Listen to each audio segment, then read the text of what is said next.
Welcome back. Like I said last time, I'm going to be discussing my seizures, what they're like, how often they'd happen, my most memorable ones, because it's hard to keep track of all of them after I have one or two every month.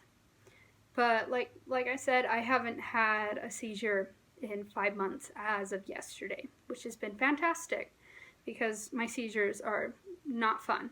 Now, when people think of seizures, they think fall on the floor, spaz out, and you could, swallow your tongue. I would just like to say, now I didn't take anatomy, but I know that it's impossible to swallow your tongue because if you could die in your sleep.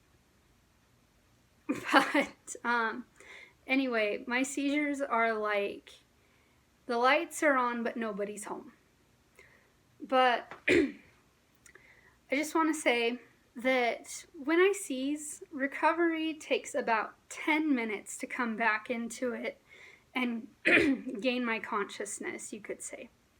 Just because of how loopy I get, how discombobulated I get, just how dizzy I get. And the next day, I'm just exhausted. It's frustrating. All I want to do is sleep all day. I don't want anyone bugging me. I just want to be left alone. And the most memorable ones, I don't remember the ones that Josh, my fiance, said he remembers. He said even before our trip to Salt Lake that I was acting goofy. But obviously the first few from the Salt Lake trip were definitely memorable. But there have been some that have been absolutely embarrassing. Like when I started my stellar start to the school I transferred to, I was just walking out from a class with a friend. Sorry. Oh, I hate this clock. This clock is depressing. And I'm too lazy to start this video up again. Oh, it's 11. At least it's not noon.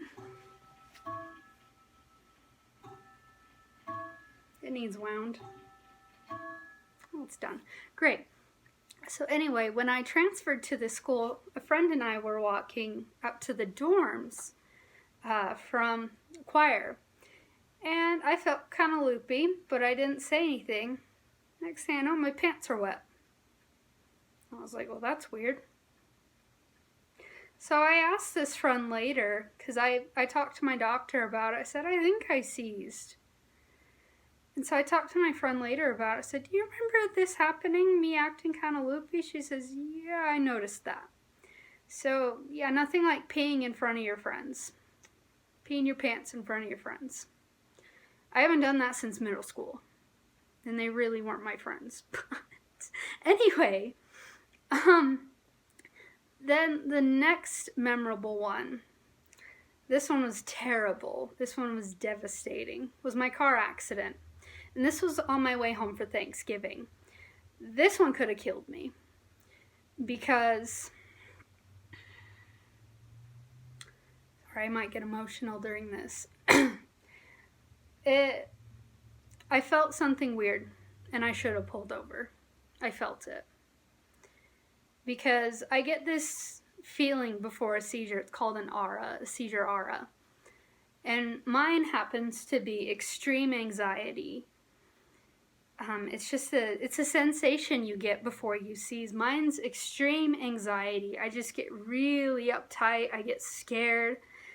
And it was really hard for me to notice these at first. And sometimes it's still hard for me to notice because I'm an anxious person as it is.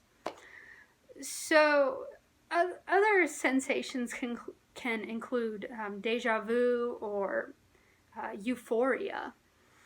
But anyway, on my drive home from Nebraska to Wyoming, I'm just driving along. Next thing I know, I wake up in a ditch. And there was a guy that comes out. He says, "Oh my God, are you okay? Can you get out?" And I said, "What happened?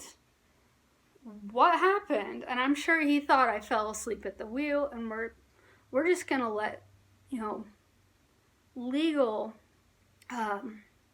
workers, police officers and whatnot think that. I mean, it was 2.5 years ago. It doesn't matter. But because if anyone in law knew about that at the time, I would have had my license revoked. But anyway, I'm in this ditch. I'm all weirded out. A telephone pole's broken. I'm in a ditch in front of a concrete retaining wall. But my seatbelt's on, thank God.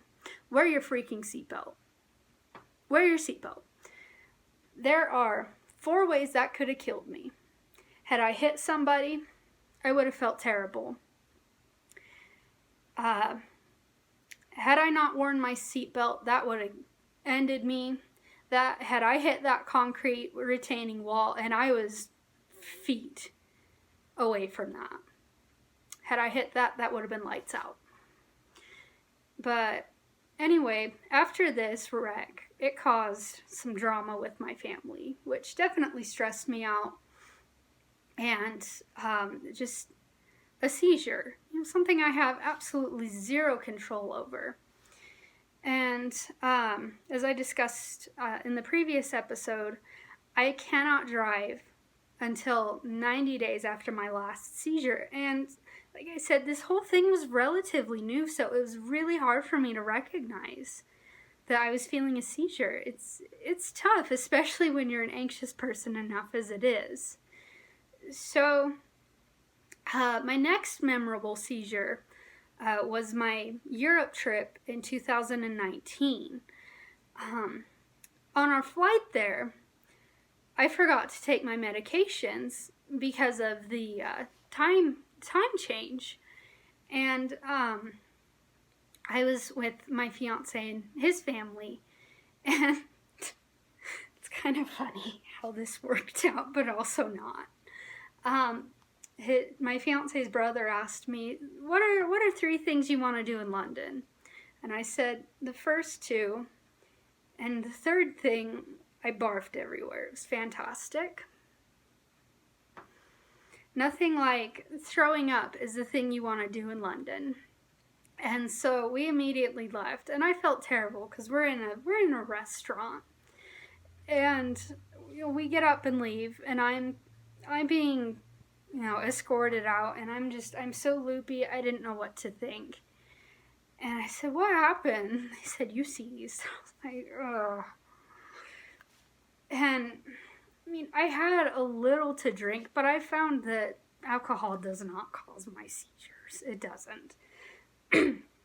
But like I said, I was helped back to the Airbnb, and that was it. That was the end of that. The next memorable one I had was later that year. I seized again in another bar in the United States. Not because of alcohol. I mean, I had 2 sips of whiskey. If that's enough to make me seize, dang, I can't hold my liquor. I seized because I was extremely stressed. I saw somebody I have bad blood with. And I didn't even encounter with them. But I felt an aura. I said to my fiance, "I feel funky." And he says, "Like you're going to seize?" I said, "Mm-hmm." And I threw up again. I love making a fool out of myself in public. I mean, it was at a class of 1999 reunion, so I'm sure I wasn't the only one throwing up. But yeah, that was super fun. The next one I was alone in my room in Nebraska, and I felt something funny, and I grabbed the trash can and I threw up. And I said, "Oh, that was a seizure." The next one, I was watching a movie with my fiance. I said, "I feel funny." He says, "Like you're gonna seize?" I said, "Mm-hmm." And he recorded it for me to show me what it's like. I've long since deleted that video. I hate it. I showed it to my doctor. I showed it to my mom. That was it. I hate that video because I got super sassy. I can't control myself. He's like, are you okay? Are you okay? I was like, I'm fine. What do you want? Like, I have no control of myself. I can't do anything.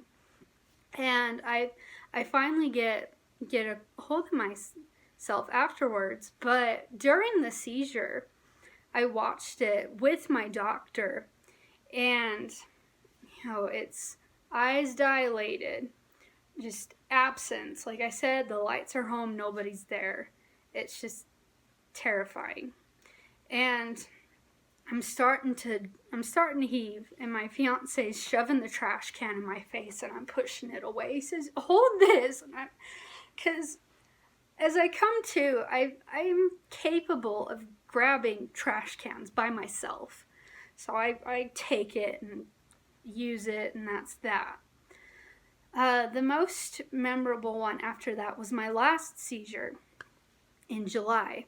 I was watching a war movie with my family, and there was a bit where the dude fell down the stairs, and I was like, well, that hurt, I'm sure, but I was feeling anxious, and I didn't want to interrupt anybody and tell them, yeah, I think this is a seizure. And I think had it not been under that circumstance, I wouldn't have said anything. And when I came to after the movie, I was like, why is the couch wet? Oh. So that was the last seizure I've had, so obviously that's the most memorable.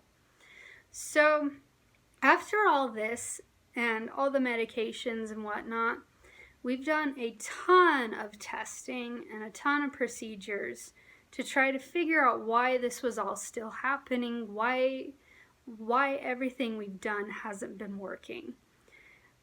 Even this year, during my medications, we've been doing testing.